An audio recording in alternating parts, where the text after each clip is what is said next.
Topic for today is price elasticity of demand. Morning dear students, welcome back in our online teaching learning session. Dear students, our topic for today is price elasticity of demand.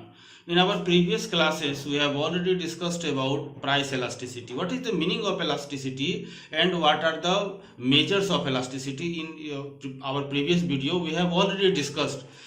Let's learn more about price elasticity of demand, or you can say elasticity of demand. Dear students, elasticity means flexibility of demand, the region due to which a demand should be flexible. Okay, these are the known as price elasticity of demand. In our previous classes, we have already studied about the determinants of price elasticity of demand. Okay, there are so many determinants, price and other than price factor. In our previous classes, we have already studied. Here in this topic we can only study about the price factor. Dear students, जब demand में price के कम या ज़्यादा होने से जो flexibility आती है, जो चेंजेस आते हैं, उनको प्राइस इलास्टिसिटी ऑफ डिमांड कहते हैं. हमारा लॉ ऑफ डिमांड कहता है कि higher the price lower the demand and lower the price higher the demand. Okay, यानी प्राइस के बढ़ने पर हमारा जो डिमांड है वो कम हो जाता है और प्राइस के घटने पर डिमांड हमारा बढ़ जाता है. उसी को कहते हैं price elasticity of demand. It should be proportional और नॉन प्रोपोर्शनल. ओके, यानी कोई जरूरी नहीं है कि प्राइस में अगर 10% का चेंजेज आया है तो डिमांड में भी 10% के चेंजेज आए. ये अलग अलग तरीके से चेंजेज होते हैं. तो अभी हम लोग देखते हैं कि what is price elasticity of demand. Dear students, अभी मैंने आपको बताया price elasticity of demand. Price elasticity of demand के 5 डिग्रीज हैं, या कह सकते हैं there are 5 types of price elasticity of demand.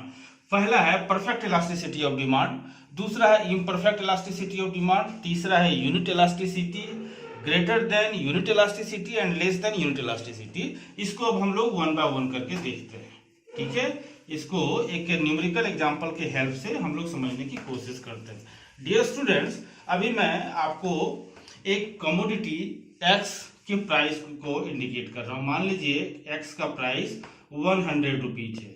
Okay, अगर प्राइस के बढ़ने के बाद या प्राइस के बढ़ने के बाद डिमांड अगर घट जाता है तो उसको इलास्टिसिटी कहेंगे. लेकिन परफेक्ट इलास्टिसिटी वो केस होता है there is no any change in price of the commodity, or you can say there is negligible change in price of the commodity but there is a greater change in demand of the commodity. यानी price में देखिए, price P1 100, यानी 2001 ईस्वी में किसी सामान का कीमत 100 रुपया था और 2002 में उसी सामान का कीमत वापिस 100 रुपया है. लेकिन उस समय इसके जो क्वांटिटी थे वो बिकते थे 500. ठीक है, ये 2001 में. अभी इसके जो क्वांटिटी हैं 2002 में ये क्वांटिटी घट के 100 हो गया. इसका मतलब है कि प्राइस बढ़ना चाहिए था तब वो घटेगा. लेकिन कुछ चीजें ऐसी होती हैं जिसमें इलास्टिसिटी यानी लचीलापन इतना ज्यादा होता है कि कई बार प्राइस के बिना घटे भी या प्राइस के बिना बढ़े भी उनके डिमांड में बहुत ज्यादा चेंज आता है. कई बार आप ऐसे देखते हैं कि बाजार में बहुत सारी चीजें ऐसी होती हैं जो केवल अफवाह फैलने के कारण उनका डिमांड घट जाता है. कई बार होता है कि एक्सपेक्टेशन के कारण उनकी डिमांड में बढ़ जाती है. जैसे अभी मास्क का कीमत बाजार में हर जगह अगर बढ़ा है तो डिमांड भी बढ़ रहा है. अभी नहीं भी बढ़ेगा प्राइस का कीमत तो भी उसका डिमांड बढ़ रहा है. क्यों बढ़ रहा है? क्योंकि अभी एक रीजन है अपार्ट फ्रॉम प्राइस फैक्टर, इस कारण से उसका डिमांड अचानक से बढ़ जा रहा है. तो इसके लिए हम लोग एक कर्व से इसको समझने की कोशिश करते हैं. इसको ध्यान से थोड़ा सा समझने की कोशिश कीजिए कि इसको हम लोग कर्व पे रिप्रेजेंट कैसे करेंगे. ओके, अभी ये प्राइस 100 रुपीज प्राइस रहने पर ये सामान इतना बिकता है 100 की संख्या में. ठीक है,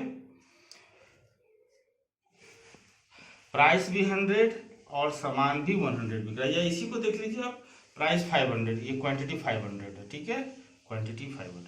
अब प्राइस में कोई तरह के चेंजेस नहीं हुए, लेकिन क्वांटिटी बढ़ के या घट के से 500 से 100 पे आ गया, 100 पे आ गया. ठीक है, तो इसके डिमांड कर्व कैसे बने? ऐसे. ये हो गया हमारा डी कर्व. यानी जब y एक्सिस के पैरेलल हमारा डी कर्व बने तो उस सिचुएशन को कहते हैं हम लोग परफेक्ट इलास्टिसिटी या full elasticity of demand. Okay, और इसका एक जो इलास्टिसिटी ऑफ डिमांड है, इलास्टिसिटी ऑफ डिमांड के लिए ईडी ऑफ टर्म का यूज करते हैं, ईडी इनफिनाइट होगा। Thank you very much.